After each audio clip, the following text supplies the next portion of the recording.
Lektion 1: Optionen kaufen. Ich denke, wir sollten uns in diesem Geschäft nach weiteren Optionen umsehen. Das klingt praktisch. Sind die Preise dort angemessen?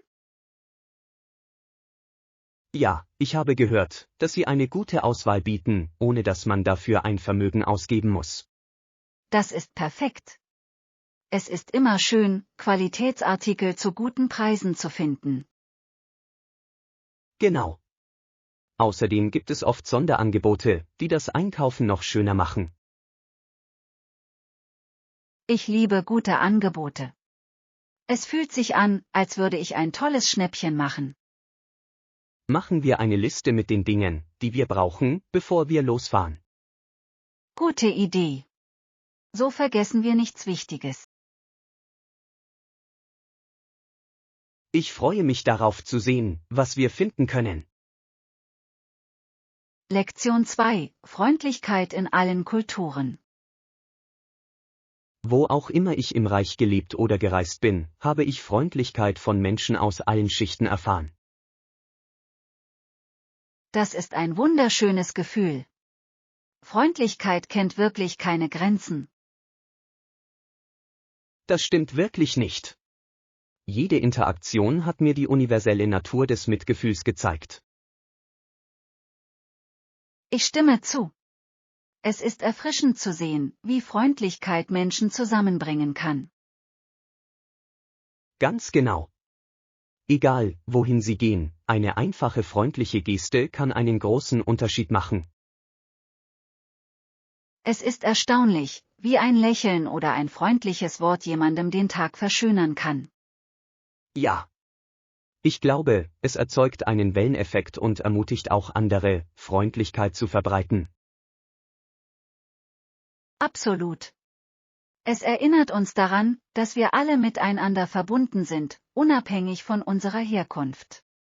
Ich hoffe, dass ich auf meinen Reisen und in meinem Alltag weiterhin Freundlichkeit verbreiten kann. Lektion 3: Urlaubspläne. Ich habe gehört, dass du bald in den Urlaub fährst. Ja, das bin ich. Ich fahre in ein Bergresort, um mich etwas zu entspannen. Das klingt wunderbar. Ich kann mir die schöne Aussicht und die frische Luft vorstellen. Auf jeden Fall. Ich kann es kaum erwarten, zu wandern und die Gegend zu erkunden. Wandern in den Bergen ist ein äußerst erholsames Erlebnis. Ich stimme zu. Es ist die perfekte Möglichkeit, dem Trubel zu entfliehen. Gibt es bestimmte Wanderwege, die Sie wandern möchten? Ja, ich habe von einem malerischen Wanderweg gehört, der zu einem atemberaubenden Wasserfall führt. Das klingt unglaublich. Du musst viele Fotos machen. Lektion 4: Streetfood-Aufregung. Ich habe gehört, Ihr Streetfood ist fantastisch. Auf jeden Fall. Ich kann es kaum erwarten, es bei meinem Besuch zu probieren. Sollten wir uns vor unserem Besuch über die besten Streetfood-Optionen informieren? Ja, das wäre eine tolle Idee. Zu wissen, was man probieren soll, macht das Erlebnis noch besser. Ich habe gehört, dass man sich die lokalen Spezialitäten nicht entgehen lassen sollte. Genau. Es macht immer Spaß, in die lokale Esskultur einzutauchen. Ich freue mich besonders darauf, einige authentische Gerichte zu probieren. Ich auch. Straßenessen schmeckt oft am besten. Lassen Sie uns vor unserer Reise eine Liste mit Dingen erstellen, die wir unbedingt probieren müssen. Lektion 5: Geschäftsvorschlag. Ich habe über ein neues Projekt nachgedacht, das unseren Umsatz wirklich steigern könnte. Das klingt spannend. Was ist Ihre Idee? Ich schlage vor, dass wir eine Online-Marketing-Kampagne starten, die sich an jüngere Zielgruppen richtet. Interessant. Wie wollen Sie sie effektiv erreichen? Wir könnten Social Media Influencer nutzen, um für unsere Produkte zu werben. Das könnte funktionieren. Haben Sie das Budget für diese Kampagne berücksichtigt? Ja, ich glaube, wir können einen angemessenen Betrag bereitstellen, ohne zu viel auszugeben. Großartig. Wie sieht der Zeitplan für den Start dieses Projekts aus? Ich denke, dass ein Zeitraum von 3 Monaten für erste Ergebnisse realistisch wäre. Lektion 6. Köstliche kulinarische Erlebnisse. Ja, das habe ich. Das Essen dort ist köstlich und ich habe jeden Bissen genossen. Das freut mich zu hören. Ich muss es unbedingt ausprobieren, wenn ich dort bin. Das sollten Sie. Jedes Gericht strotzt vor Aromen. Ich kann es kaum erwarten, es selbst zu erleben. Irgendwelche Empfehlungen? Probieren Sie unbedingt das Spezialgericht, es ist bei den Einheimischen sehr beliebt. Ich werde das unbedingt zu meiner Liste hinzufügen. Sie werden es nicht bereuen. Es ist eines dieser Gerichte, an die Sie sich für immer erinnern werden. Ich freue mich schon darauf. Neue Geschmacksrichtungen zu entdecken, ist einer meiner liebsten Aspekte des Reisens. Ich auch. Essen verbindet uns mit verschiedenen Kulturen. Lektion 7. Einzigartige Gegenstände sammeln. Ich finde es so lohnend, einzigartige Gegenstände zu sammeln. Das ist es wirklich. Jedes Stück hat seine eigene Geschichte und Bedeutung. Genau. Es verleiht Ihrem Raum eine persönliche Note. Sammeln Sie etwas Bestimmtes? Ja, ich sammle alte Postkarten von allen Orten, die ich besuche. Das ist eine wunderbare Sammlung. Jede Postkarte weckt bestimmt tolle Erinnerungen. Das tun Sie. Es ist, als hätte ich ein Stück von jedem Reiseziel dabei. Das finde ich toll. Ich habe darüber nachgedacht, eine eigene Sammlung zu beginnen. Das ist eine fantastische Idee. Was möchtest du sammeln? Lektion 8. Träumen von Inseln. Ich wollte schon immer eine abgelegene Insel besuchen, es ist wie mein Traumziel. Das klingt fantastisch. Hast du eine bestimmte Insel im Sinn? Ja, ich träume davon, nach Bora Bora zu reisen. Das kristallklare Wasser sieht atemberaubend aus. Es sieht wirklich wie das Paradies aus. Die Überwasser-Bungalows sind so malerisch. Genau. Ich kann mir vorstellen, vom Rauschen der Wellen und wunderschönen Sonnenaufgängen aufzuwachen. Das wäre ein wirklich entspannendes Erlebnis. Planen Sie, bald dorthin zu fahren? Ich hoffe, dass ich nächstes Jahr genug Geld für eine Reise sparen kann. Ich möchte auch die Kultur erleben. Das ist eine tolle Idee. Die lokale Küche und die Traditionen müssen faszinierend sein. Ich kann es kaum erwarten, die Insel zu erkunden und die Einheimischen kennenzulernen.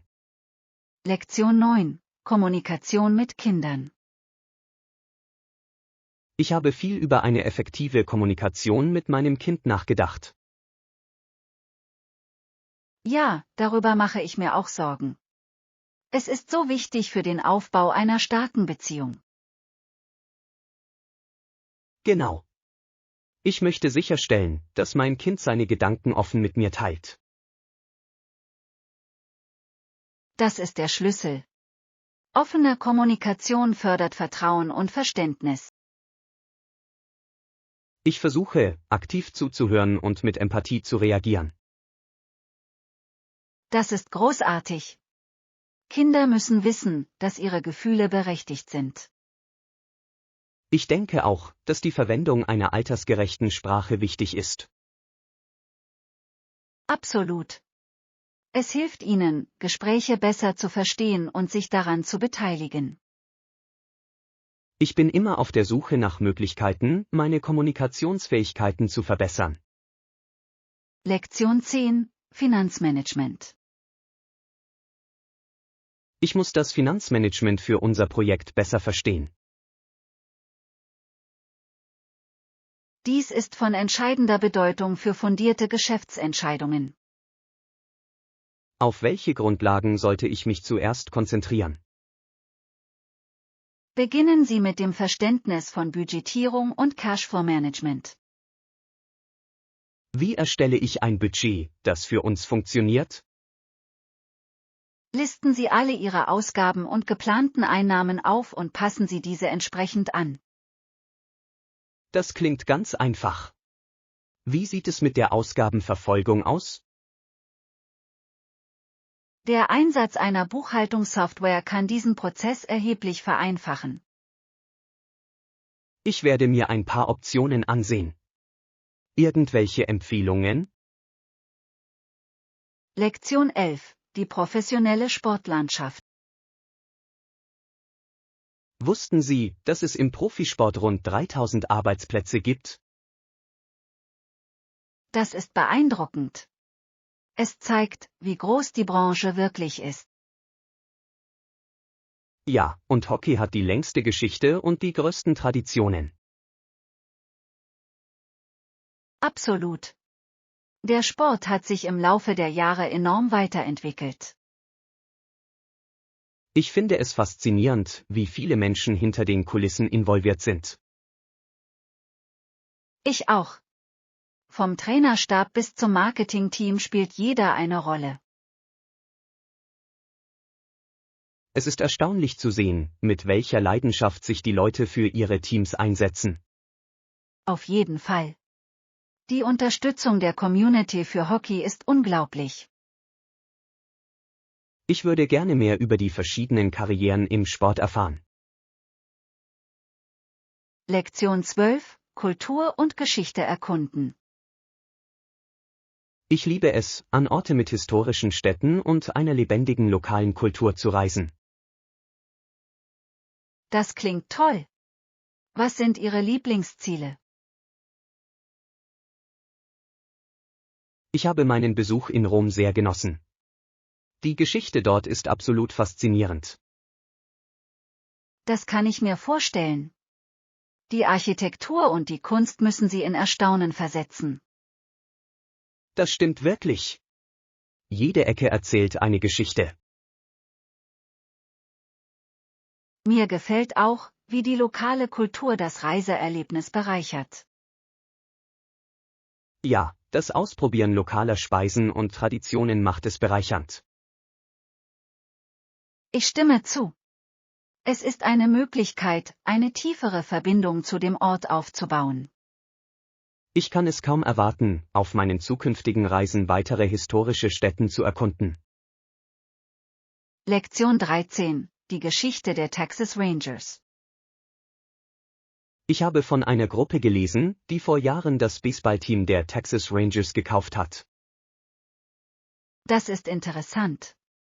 Was ist nach dem Kauf passiert? Nun, sie verkauften das Team später im Jahr 1998 und machten einen Gewinn von 14 Millionen $. Wow! Das ist eine beachtliche Kapitalrendite. Es zeigt wirklich, wie wertvoll Sportfranchises sein können. Absolut. Die wachsende Popularität des Teams muss eine große Rolle gespielt haben. Ja, das Engagement der Fans und der Erfolg auf dem Spielfeld sind entscheidende Faktoren. Ich würde gerne mehr über die geschäftliche Seite des Sports erfahren. Es ist faszinierend, wie sich Sport und Wirtschaft auf so bedeutende Weise überschneiden. Lektion 14: Getreidesuche. Perfekt. Hast du zufällig im Laden nachgesehen, ob es mein Lieblingsmüsli gibt? Ich glaube schon. Mir fiel ein Regal mit vielen verschiedenen Marken auf. Das sind tolle Neuigkeiten. Ich kann meinen Tag nicht ohne sie beginnen. Ich verstehe. Es ist schön, zum Frühstück etwas zu haben, das man liebt. Genau. Und du? Hast du ein Lieblingsmüsli? Ich mag Müsli, es ist knusprig und voller Nüsse und Früchte. Das klingt köstlich. Wir sollten mal schauen, ob es das auch gibt. Gute Idee. Lass uns sicherstellen, dass wir alles auf unserer Liste bekommen. Ja. Ich kann es kaum erwarten, morgen früh eine schöne Schüssel Müsli zu genießen. Lektion 15: Leistungsmanagement. Ich habe darüber nachgedacht, wie wir unser Leistungsmanagementsystem verbessern können. Dies ist ein wichtiger Aspekt zur Aufrechterhaltung einer produktiven Belegschaft. Auf welche kritischen Komponenten sollten wir uns Ihrer Meinung nach konzentrieren? Regelmäßiges Feedback und klare Leistungskennzahlen sind unerlässlich. Ich stimme zu. Wie oft sollten wir Ihrer Meinung nach Leistungsbeurteilungen durchführen? Vierteljährliche Überprüfungen können dazu beitragen, dass alle auf dem richtigen Weg bleiben und motiviert Das klingt bleiben. effektiv. Sollten wir auch Selbsteinschätzungen einbeziehen? Ja, sie ermutigen die Mitarbeiter, über ihre eigene Leistung nachzudenken. Großartig. Lassen Sie uns einen Vorschlag für das Managementteam vorbereiten. Lektion 16: Kaltes Abenteuer. Gestern war es so kalt, dass uns die Füße wehtaten. Ich kann es kaum glauben. Ich hätte nicht erwartet, dass es so kalt ist. Beim Gehen trieb ein Stück Eis neben unseren Füßen her. Das ist ein klares Zeichen dafür, wie eiskalt es war. Ich weiß. Wir hätten dickere Socken tragen sollen. Auf jeden Fall. Nächstes Mal sind wir dann besser auf die Kälte vorbereitet. Es ist jedoch immer ein Abenteuer, unabhängig vom Wetter. Stimmt. Ich finde es toll, dass wir aus jeder Erfahrung etwas lernen können. Planen wir unseren nächsten Ausflug, wenn es etwas wärmer ist. Lektion 17: Wohndeko-Ideen. Ich finde, es ist eine gute Idee, die Wohnzimmereinrichtung zu modernisieren. Ich stimme zu. Ich brauche auch ein paar neue Vorhänge und Kissen für mein Wohnzimmer. Das würde den Raum wirklich aufhellen. An welche Farben denken Sie? Ich tendiere zu sanften Blau- und Weißtönen für einen frischen Look. Gute Wahl. Diese Farben schaffen eine beruhigende Atmosphäre. Genau. Außerdem passen sie gut zu meinen Möbeln. Sollen wir dieses Wochenende zusammen shoppen gehen?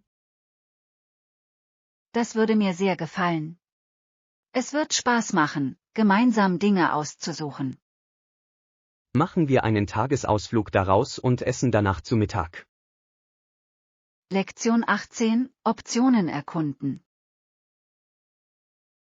Sollten wir Ihrer Meinung nach an einer geführten Tour teilnehmen oder auf eigene Faust auf Entdeckungsreise gehen? Es hängt wirklich von unseren Vorlieben ab. Führungen können informativ sein. Stimmt. Aber auf eigene Faust zu erkunden, ermöglicht mehr Freiheit und Spontaneität. Genau. Ich liebe die Idee, selbst verborgene Schätze zu entdecken. Ich auch. Es ist etwas Besonderes, einen Ort abseits der ausgetretenen Pfade zu finden. Und wir können uns an jedem Spot so viel Zeit lassen, wie wir möchten.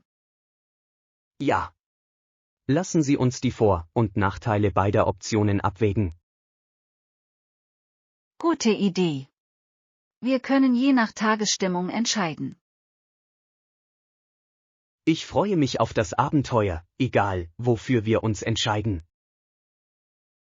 Lektion 19: Humanitäre Bemühungen. Die Situation aufgrund des Krieges ist so besorgniserregend, dass sich die Hilfe verzögert. Ja, und die Helfer selbst sind in diesen Situationen einem Risiko ausgesetzt. Es ist herzzerreißend, an die Menschen zu denken, die Hilfe brauchen. Ich würde mir wünschen, dass mehr für die vom Konflikt Betroffenen getan wird. Auf jeden Fall. Jede Anstrengung ist wichtig, um Unterstützung und Linderung zu bieten. Um die Sicherheit der Hilfskräfte zu gewährleisten, bedarf es einer stärkeren internationalen Zusammenarbeit. Auf jeden Fall. Das Wohl der Bedürftigen muss oberste Priorität haben. Ich hoffe, dass sich mehr Organisationen diesen Herausforderungen stellen. Ja, jedes kleine bisschen kann in Ihrem Leben einen Unterschied machen. Lektion 20: Strategische Planung. Ich glaube, wir brauchen einen soliden strategischen Plan für unsere kommenden Projekte. Ich stimme zu. Eine klare Strategie wird unser Team effektiver leiten. Welche Schlüsselelemente sollten wir Ihrer Meinung nach einbeziehen? Zunächst müssen wir unsere Ziele und Vorgaben klar definieren. Richtig. Was kommt als nächstes, nachdem diese Ziele festgelegt wurden? Wir sollten unsere aktuellen Ressourcen und Marktbedingungen analysieren. Dadurch können wir etwaige Lücken identifizieren, die wir schließen müssen. Genau. Dann können wir konkrete Schritte entwickeln, um unsere Ziele zu erreichen. Das klingt nach einem umfassenden Ansatz. Lektion 21: Spontane Chats nachstellen. Ich vermisse die spontanen Gespräche, die wir früher geführt haben. Ich weiß genau, was du meinst. Diese Momente waren so spontan und lustig. Haben Sie Vorschläge, wie dieses Gefühl der Verbundenheit wiederhergestellt werden kann? Vielleicht könnten wir jede Woche Zeit für einen gemütlichen Kaffee oder Spaziergang einplanen. Das klingt perfekt. Ein regelmäßiger Austausch würde definitiv helfen. Ja. Es würde uns die Möglichkeit geben, mitzuteilen, was in unserem Leben passiert. Mir gefällt die Idee. Wenn man es entspannt hält, fühlt es sich natürlich an. Genau. Wir können jedes Mal sogar neue Cafés oder Parks erkunden. Ich freue mich darauf. Solche Gespräche verschönern mir immer den Tag. Lektion 22: Wettercheck. Hallo. Wie ist das Wetter draußen? Es sieht wirklich schön aus. Die Sonne scheint und der Himmel ist klar. Das ist fantastisch. Es ist ein perfekter Tag, um draußen zu sein. Ich stimme zu. Ich hatte überlegt, später einen Spaziergang zu machen. Tolle Idee. Vielleicht mache ich mit. Frische Luft tut immer gut. Ja. Außerdem hilft es, den Kopf frei zu bekommen. Auf jeden Fall. Hast du eine bestimmte Route im Sinn? Ich dachte, wir könnten durch den Park schlendern und die Blumen genießen. Das klingt wunderbar. Ich kann es kaum erwarten, dieses schöne Wetter zu genießen. Lektion 23: Emotionales Schreiben. Ich habe über emotionales Schreiben und seine Wirkung auf die Öffentlichkeit gelesen. Das ist interessant. Es soll zum Handeln anregen, oder? Ja. Es kann Menschen wirklich motivieren, sich für wichtige Themen zu engagieren. Ich habe jedoch gehört, dass einige Kritiker den Autoren vorwerfen, sie würden Gefühle manipulieren. Das stimmt. Manche meinen, es sei zu dramatisch oder zu sensationslüstern. Es ist ein schmaler Grat zwischen dem Erregen von Emotionen und der Ausbeutung. Genau. Authentizität ist der Schlüssel zu einer echten Wirkung. Ich stimme zu. Leser spüren, wenn etwas von Herzen kommt oder aufgesetzt ist. Für Autoren ist es wichtig, Emotionen und Fakten in Einklang zu bringen. Lektion 24. Check-in-Zeiten im Hotel. Wussten Sie, dass die Check-in-Zeiten in den meisten Hotels standardmäßig gegen 15:00 Uhr liegen? Ja, das ist mir aufgefallen. Es soll Ihnen Zeit geben, die Zimmer zu reinigen. Genau. Und Checkout ist normalerweise gegen 11:00 Uhr, oder? Ja. So haben die Gäste genügend Zeit, um zu packen und bequem abzureisen. Manchmal kann es jedoch unpraktisch sein, wenn Sie zu früh ankommen. Stimmt. Ich wünschte, mehr Hotels würden flexible Check-in-Optionen anbieten.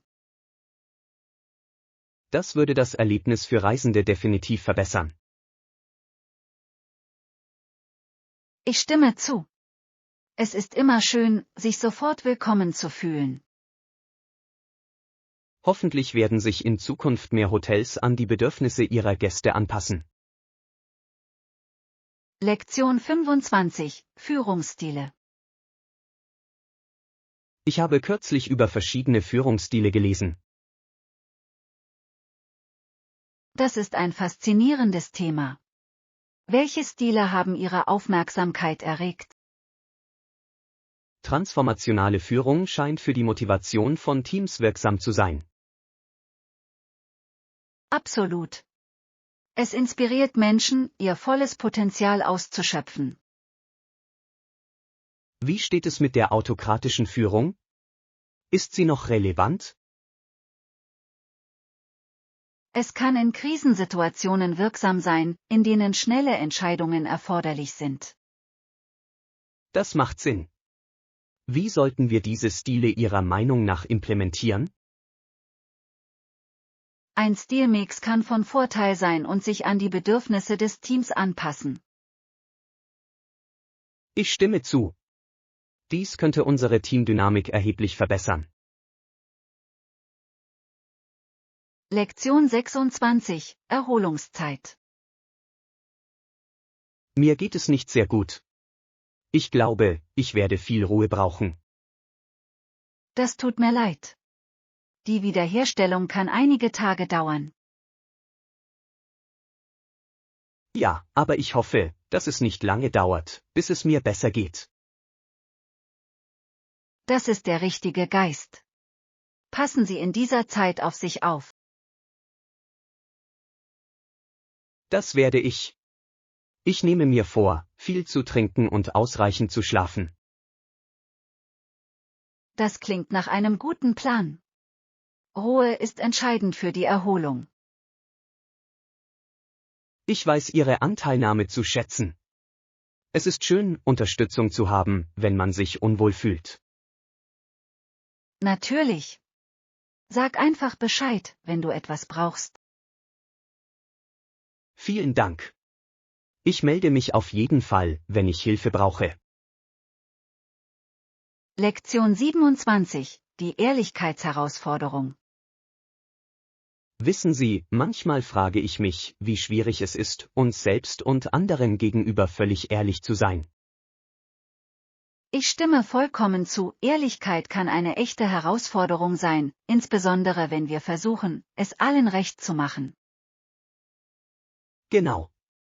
Es fühlt sich an, als müsste man immer eine Balance zwischen Ehrlichkeit und Freundlichkeit finden.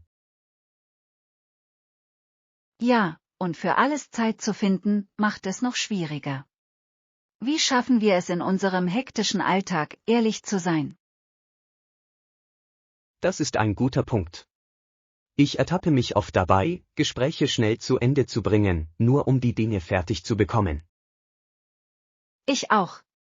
Es ist, als wären wir alle in Eile, aber wir müssen langsamer werden, um authentisch zu sein. Stimmt. Vielleicht sollten wir uns gezielt Zeit für ehrliche Gespräche nehmen. Das klingt nach einer großartigen Idee. Eine Stunde der Ehrlichkeit könnte uns wirklich helfen, eine bessere Verbindung aufzubauen. Stimmt.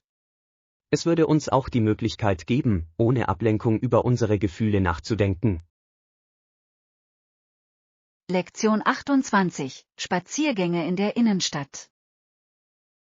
Oft gehe ich von meinem Haus in die Innenstadt des Dorfes. Das ist ein wirklich erfrischendes Erlebnis. Das klingt gut. In der Innenstadt herrscht normalerweise reges Treiben, oder? Ja, das ist die Gegend, in der sich alle Geschäfte und Cafés befinden. Da ist immer etwas los. Ich liebe diese Atmosphäre. Der Spaziergang macht noch mehr Spaß, wenn man die Menschen geschäftig herumlaufen sieht. Genau. Manchmal halte ich noch kurz in meinem Lieblingscafé für einen Kaffee an, bevor ich wieder nach Hause gehe. Das klingt wunderbar. Ich sollte dich eines Tages zu diesem Spaziergang und Kaffee treffen. Das sollten Sie unbedingt tun. Es ist eine tolle Möglichkeit, abzuschalten und neue Energie zu tanken. Ich kann es kaum erwarten. Die Innenstadt hat bestimmt so viel zu bieten. Das stimmt wirklich. Lass uns bald einen gemeinsamen Spaziergang planen. Lektion 29: Schülerzeitungen. Ich habe etwas über Studentenzeitungen gelesen und sie sind ziemlich faszinierend. Auf jeden Fall. Sie sind ein wichtiges Übungsfeld für die Demokratie. Ja, sie geben den Schülern eine Stimme und die Möglichkeit, ihre Meinung zu äußern. Ich stimme zu. Außerdem behandeln sie Themen, die für ihre Kollegen relevant sind. Es ist beeindruckend, wie sie ernste Themen angehen und gleichzeitig engagiert sind. Auf jeden Fall. Ich finde sie sehr interessant zu lesen, insbesondere die redaktionellen Teile. Mir geht es genauso. Es ist toll zu sehen, wie junge Autoren ihre Fähigkeiten weiterentwickeln. Genau. Sie lernen kritisches Denken und wie man Argumente effektiv präsentiert. Ich hoffe, dass mehr Schulen diese Initiativen weiterhin unterstützen. Lektion 30: Business Center Service. Ich habe von einem neuen Business Center gehört, das verschiedene Dienstleistungen anbietet. Ja, sie bieten Besprechungsräume, Büroflächen und sogar administrative Unterstützung. Das klingt praktisch. Welche Vorteile bietet die Nutzung Ihrer Dienste? Wir können Kundentreffen abhalten, ohne uns um die Logistik kümmern zu müssen. Und wie hoch sind die mit diesen Diensten verbundenen Kosten? Sie bieten flexible Preise, sodass wir das auswählen können, was zu unserem Budget passt. Das ist ein cleverer Ansatz. Wie fangen wir an? Wir sollten einen Rundgang vereinbaren, um die Einrichtungen zu besichtigen und unsere Anforderungen zu besprechen. Tolle Idee. Ich werde Sie für weitere Informationen kontaktieren. Lektion 31: Zusätzliche Stühle. Es wäre fantastisch, wenn Sie ein paar zusätzliche Stühle zum Meeting mitbringen könnten. Natürlich. Ich kann ein paar aus dem Lagerraum holen. Das würde uns sehr helfen, zumal wir mit einer höheren Wahlbeteiligung rechnen. Ja, ich weiß, wie wichtig es ist, genügend Sitzplätze für alle zu haben. Genau. Dadurch wirkt das Meeting einladender und organisierter. Ich werde dafür sorgen, dass sie eingerichtet sind, bevor alle eintreffen. Vielen Dank. Ich weiß Ihre Hilfe zu schätzen. Überhaupt kein Problem. Es geht darum, eine angenehme Umgebung zu schaffen. Auf jeden Fall. Sorgen wir dafür, dass sich jeder einbezogen fühlt. Lektion 32. Einhaltung der Verkehrsregeln. Beim Autofahren ist es wichtig, die Straßenverkehrsregeln zu respektieren. Auf jeden Fall. Sicherheit sollte für uns immer oberste Priorität haben. Ja, und eine sichere Geschwindigkeit beim Fahren ist dabei ein entscheidender Aspekt. Genau. Es hilft, Unfälle zu vermeiden und sorgt für die Sicherheit aller. Manche Menschen vergessen, dass die Einhaltung von Geschwindigkeitsbegrenzungen nicht nur eine Empfehlung ist. Richtig. Es ist wichtig, dass Autofahrer verantwortungsbewusst und aufmerksam sind. Ich erinnere mich immer daran, konzentriert zu bleiben und Ablenkungen zu vermeiden. Das ist eine tolle Angewohnheit. Aufmerksam zu bleiben macht einen großen Unterschied. Ermutigen wir auch andere, sichere Fahrpraktiken anzuwenden. Lektion 33. Sprachenlernen für die Reise.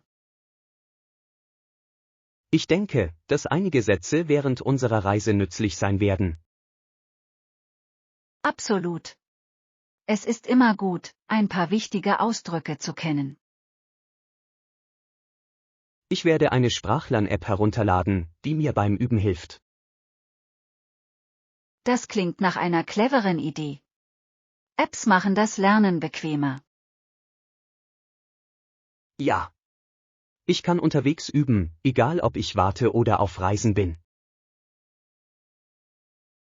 Außerdem wird es sehr hilfreich sein, die Aussprache zu hören. Genau.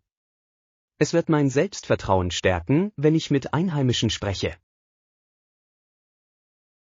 Ich werde das Gleiche tun. Wir können uns beim Lernen sogar gegenseitig abfragen. Das würde Spaß machen. Machen wir eine kleine Herausforderung daraus. Lektion 34. Vulkanabenteuer. Bei meinem Besuch des Vulkans konnte ich atemberaubende Lavaströme aus nächster Nähe beobachten. Absolut. Das klingt nach einer unglaublichen Erfahrung. Das war es. Die Farben und Bewegungen der Lava waren faszinierend. Ich kann es mir nur vorstellen. Haben Sie die Hitze der Lava gespürt? Ja, es war intensiv. Man konnte die Wärme sogar aus der Ferne spüren. Was für eine einmalige Gelegenheit, die Kraft der Natur in Aktion zu erleben. Das war es wirklich. Ich habe viele Fotos gemacht, um mich an den Moment zu erinnern. Ich wette, diese Bilder sind atemberaubend. Du solltest sie mit mir teilen. Das werde ich. Diese Erinnerung möchte ich für immer bewahren. Lektion 35. Diagramme für Projektdaten erstellen. Ich muss einige Projektdaten präsentieren, bin mir aber nicht sicher, wie ich Diagramme erstellen soll. Es ist einfacher, als Sie denken. Welche Software verwenden Sie? Ich verwende Excel, bin mit seinen Funktionen jedoch nicht sehr vertraut. Kein Problem. Sie können beginnen, indem Sie Ihre Daten auswählen und den Diagrammtyp auswählen. Das macht Sinn. Welche Diagrammtypen eignen sich am besten für Präsentationen? Kreisdiagramme eignen sich hervorragend zum Darstellen von Proportionen, während Balkendiagramme sich gut für Vergleiche eignen. Ich verstehe. Soll ich den Diagrammen Beschriftungen hinzufügen? Auf jeden Fall. Beschriftungen erleichtern dem Publikum das Verständnis der Daten. Danke für die Tipps. Ich werde heute daran arbeiten.